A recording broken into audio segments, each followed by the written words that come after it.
अस्सलाम वालेकुम।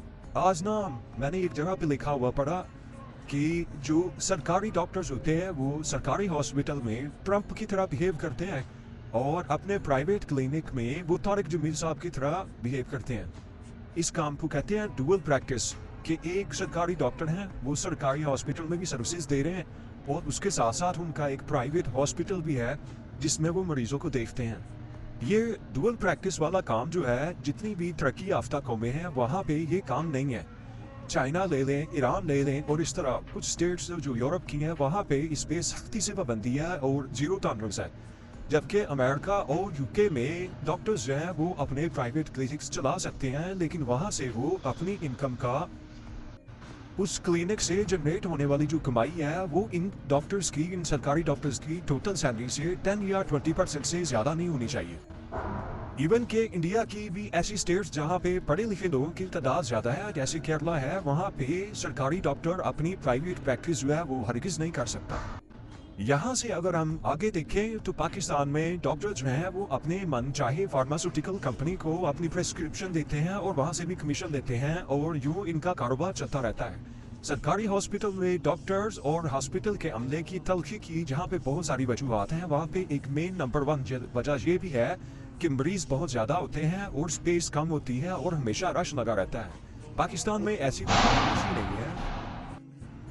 पाकिस्तान में ऐसी कोई पॉलिसी नहीं है कि जो भी पेशेंट है वो पहले अपने नियर बाय छोटे हॉस्पिटल से प्रिस्क्रिप्शन लिखवाए, वहाँ से रिकमेंडेड हो के बड़े हॉस्पिटल यानी THQ वगैरह में या DHQ वगैरह में जाए।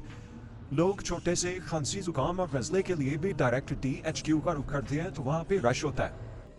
अब इस चीज़ की वजह क्या है? इस चीज़ की वजह ये है कि दुनिया भर में WHO का जो स्टैंडर्ड है वो ये है कि एनुअली कोई भी कंट्री जो है वो अपने टोटल GDP का मिनिमम 6% जो है वो हेल्थ सेक्टर को देगा।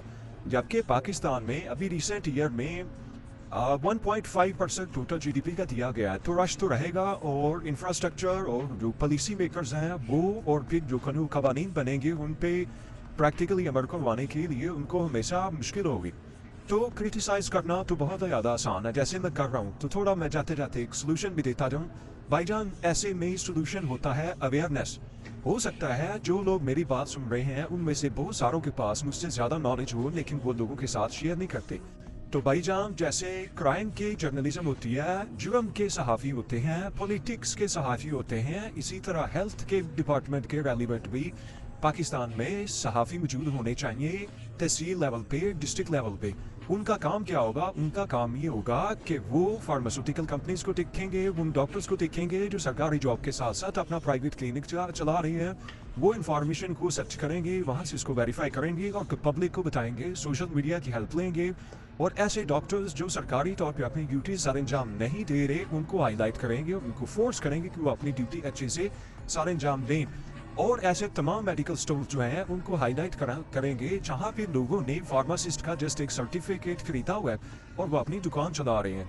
बाय लॉ उस हर एक मेडिकल स्टोर के ऊपर एट अ टाइम एक फार्मासिस्ट मौजूद होना चाहिए और आम बंदा भी प्रॉपर फार्मेसी से, जहाँ पे वो जानता है लोगों को कि ये पढ़े लिखे लोग हैं, वहाँ से जाके अपनी दवाई खरीद सकता है।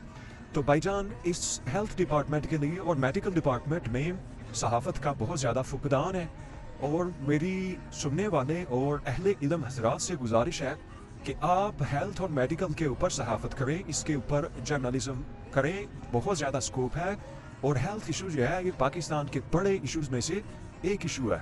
Thank you.